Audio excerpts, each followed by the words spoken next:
Bienvenue sur Africa 24 dans cette nouvelle édition du 12-15. Voici les titres de l'actualité. La communauté d'Afrique de l'Est aura sa monnaie unique à l'horizon 2027. Ce projet commun aux 7 pays de la zone constitue le troisième pilier de l'intégration de l'EAC après la création de l'union douanière et du protocole sur le marché commun. Déjà leader dans la production mondiale de cacao, la Côte d'Ivoire entend prochainement s'imposer dans le broyage de l'or brun. Objectif affiché par les autorités, transformer 100% de la production locale de cacao d'ici 2030. Et la saison 3 de la Basketball Africa League doit démarrer en mars 2023. C'est dans ce contexte que la phase de recrutement a débuté. Un combiné organisé les 15 et 16 janvier à Paris en France a permis d'observer 30 jeunes talents.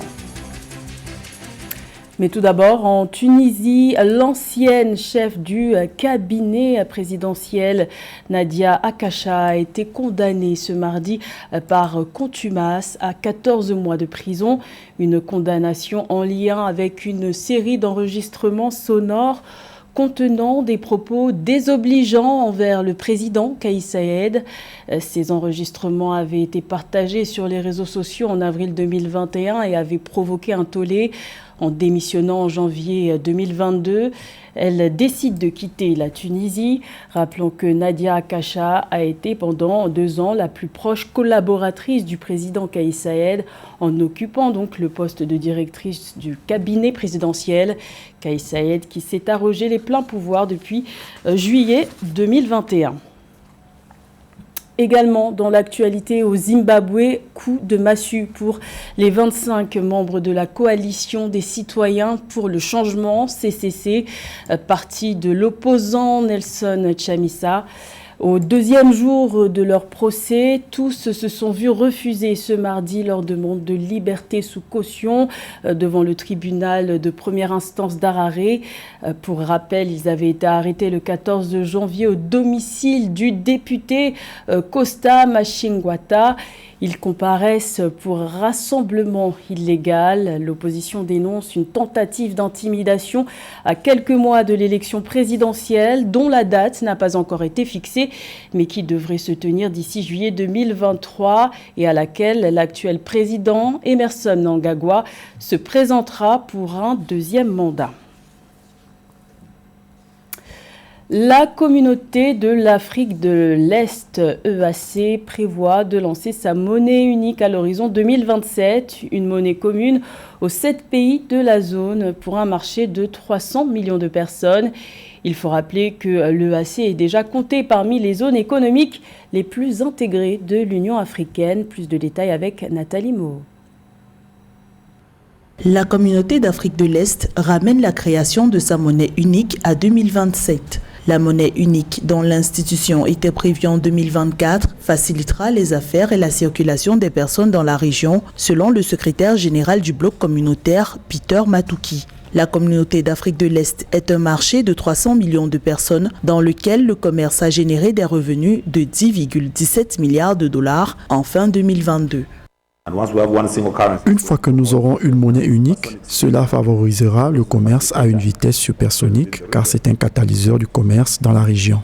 Le commerce est l'un des piliers principaux de l'intégration régionale en Afrique de l'Est. Les importations et les exportations entre les 7 États membres sont passées de 13% en 2019 à 20% en 2022. Ces performances ont été attribuées à la levée de barrières non tarifaires au sein de l'espace communautaire. Nous voulons avoir une commission qui va réglementer les banques commerciales, les assurances, les autorités du marché des capitaux, tout ce qui ne relève pas des auspices de la Banque centrale régionale. La monnaie commune marque le troisième pilier de l'intégration de la communauté d'Afrique de l'Est après la mise en place de l'union douanière et du protocole de marché commun. Le secrétaire général de la communauté est-africaine prévoit l'établissement de l'Institut monétaire en 2023, un pas important, préalable à la création de la Banque centrale régionale. La connectivité en Afrique est en hausse. 40% de la population sont désormais connectés à Internet, ce qui favorise la digitalisation des services financiers.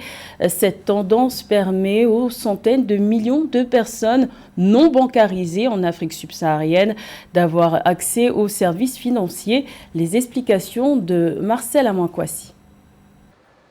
Selon la Banque africaine de développement, l'utilisation des services financiers numériques pourrait augmenter le PIB de tous les marchés émergents d'ici à 2025, soit un total de 3,7 billions de dollars, un PIB qui pourrait créer jusqu'à 95 millions de nouveaux emplois dans tous les secteurs de l'économie, d'augmenter la productivité globale et les niveaux d'investissement et de réduire les fuites des dépenses publiques. Il faut que ces plateformes soient sécurisées, elles le sont pour la plupart du temps. Il faut que ces plateformes soient autorisées, elles le sont dans certains pays. Il faut que ces plateformes soient efficaces, elles le sont également parfois. Donc tout est réuni pour que les États membres en Afrique se plongent dans cette affaire, dans ce secteur, pour que l'on puisse quand même réglementer et assurer aussi la sécurité des transactions pour le client, c'est-à-dire pour l'usager, mais aussi pour le secteur financier dans son ensemble. Parce qu'aussi, il ne faut pas créer des risques importants sur le secteur financier. Selon les chiffres, le taux moyen de pénétration d'Internet en Afrique s'élevait à 43% en 2022, contre 42% l'année précédente. Une tendance en hausse qui favorise la digitalisation des services financiers parce qu'elle simplifie les processus financiers, aide à réduire les coûts et renforce la sécurité. La digitalisation permet aux institutions financières d'offrir de nouveaux services aux consommateurs et réduit par ailleurs les risques. Elle offre également aux usagers une plus grande efficacité et transparence dans les transactions financières. Nous parlons aujourd'hui d'innovation et les nouvelles technologies nous facilitent cette innovation. Donc il va de soi que quand on fait le calcul aujourd'hui, en termes de digitalisation, d'abord la digitalisation n'est pas le niveau de digitalisation même de l'administration africaine dans chacun de nos pays, etc., est bas. Un effort est en train d'être fait au niveau de chaque pays. Et évidemment, pour réduire ces taux, réduire ces commissions prises sur les transferts, nous pensons que la digitalisation a un apport plus qu'important. La numérisation des services financiers devenant une tendance croissante sur le continent permet aux entreprises d'en tirer profit et d'accroître leur productivité. Cependant, selon de nombreuses personnalités africaines, des efforts restent à faire, notamment en matière de réduction du taux de transfert, qui s'élève à 8% pour l'Afrique, un taux qui, selon elle, irait à l'encontre des objectifs de développement durable de l'agenda 2063 de l'Union africaine.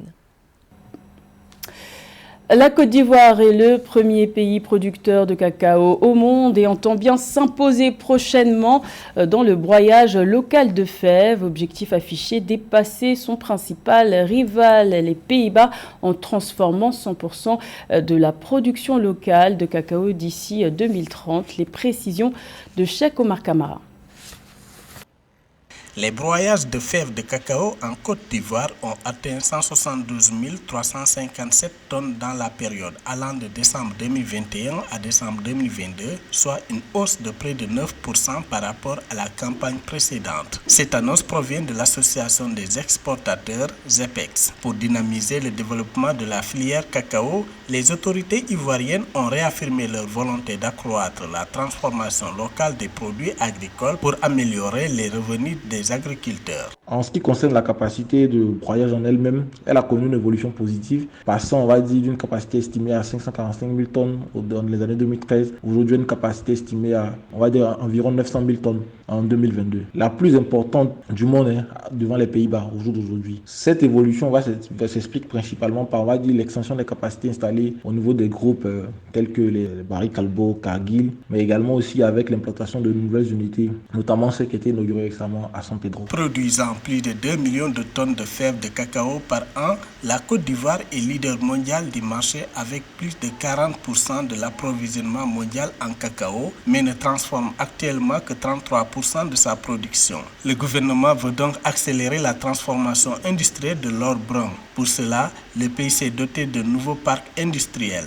Nous pouvons dire sur ça que cet objectif va peut-être atteint dans la mesure où aujourd'hui, la demande de fèves de cacao, généralement stimulée par le broyage de fèves et le commerce de tout ce qui est produit semi-fini de cacao, ne fait que connaître une croissance qui tourne en moyenne à 4% par an. Au niveau national, on a toujours un besoin de nouvelles en termes de capacité de transformation pour pouvoir atteindre les objectifs de cacao. Également, on a une subvention qui est accordée aux transformateurs nationaux de cacao et on a une réduction des frais de caution, d'agrément et d'existence d'un DUS différencié en faveur des transformateurs nationaux. Et également, on a un marché qui est existant. Ce qui fait que cette dynamique-là pourra être croissante et on espère pouvoir atteindre l'objectif fixé d'ici 2030. La Côte d'Ivoire a une capacité totale de broyage de 712 000 tonnes. Il est le premier producteur mondial de cacao et rivalise avec les Pays-Bas pour la place de premier broyeur. Dans le reste de l'actualité au Niger, une affaire de pollution rétroactive fait surface. La commission de recherche et d'information indépendante sur la rétroactivité, CRIRAD, tire la sonnette d'alarme sur la gestion des déchets rétroactifs de la Cominac, filiale du français Orano. Selon les révélations, cette mine d'uranium située à environ 250 km d'Agadez, dans le nord du pays, menace l'environnement du site et les nappes phréatiques qui alimentent la ville d'Arlit. Malgré la fermeture de cette mine en mars 2021, des allégations contestées par la Cominac qui assure que la mine déverse ses déchets sur un socle géologique naturellement étanche. La Basketball Africa League poursuit son objectif de devenir une ligue professionnelle de basketball de classe mondiale. C'est dans ce contexte qu'a débuté le recrutement pour la saison 3. Un combiné organisé à Paris en France les 15 et 16 janvier a permis d'observer 30 jeunes talents. Plus de détails avec Christian Djamadou. En vue de la saison 3 de la Basketball League qui démarre en mars 2023, un combiné organisé à Paris du 15 au 16 janvier en France a permis d'observer 30 joueurs ANEB d'Afrique, d'Europe, des États-Unis et du reste du monde. Durant l'événement de scouting de 2 jours, les joueurs ont effectué des tests anthropométriques et athlétiques, des activités de perfectionnement technique par poste et disputé des matchs à 5 contre 5 devant des émissaires, des entraîneurs et des dirigeants des 12 équipes de clubs qualifiés pour la saison 2023 de la balle. Pour continuer à faire de la balle une ligue professionnelle de basketball de classe mondiale, notre objectif est d'attirer les meilleurs talents de toute l'Afrique et du monde entier. Le deuxième combiné de la balle permet à nos équipes de joueurs, notamment de la diaspora africaine, avant ce qui promet d'être une saison 2023 ultra compétitive. La troisième saison de la balle mettra en vedette les 12 meilleures équipes de clubs de 12 pays africains jouant un total de 38 matchs. Chacune des 12 équipes de la balle comptera jusqu'à 13 joueurs, dont au moins 8 seront citoyens du pays d'origine de leurs équipes et jusqu'à 4 pourront être originaires d'autres pays, dont le maximum 2 d'un pays non africain. Permettre à chacune des 12 équipes qualifiées d'avoir 4 étrangers, dont 2 d'un pays non africain. C'est une très bonne chose. Parce qu'il faut le reconnaître, les équipes européennes, les équipes américaines sont aussi talentueuses parce qu'elles sont cosmopolites. Elles bénéficient des talents venus du monde entier. Et aujourd'hui, permettre aux meilleures équipes africaines d'avoir des étrangers, c'est donner une autre saveur, un autre goût, une autre tendance au basketball africain. Et c'est une très bonne chose. À noter que les 12 clubs qui participeront à la saison 3 de la balle seront répartis en 2 conférences. La conférence du Sahara comprendra une phase de groupe de 15 matchs qui se déroulera à la Dakar Arena du 11 au 21 mars et la conférence du Nil, une phase de groupe de 15 matchs qui se tiendra au Hassan Mostafa Indoor Sport Complex du Caire du 26 avril au 6 mai 2023. Les 4 meilleures équipes de chaque conférence se qualifieront pour les play-offs à élimination directe qui auront lieu à la BK Arena de Kigali du 21 au 27 mai 2023. Pour rappel, la saison 2 avait été remportée par le club tunisien US Monastir qui a succédé aux Zamalek Sporting Club d'Égypte, vainqueur en 2021.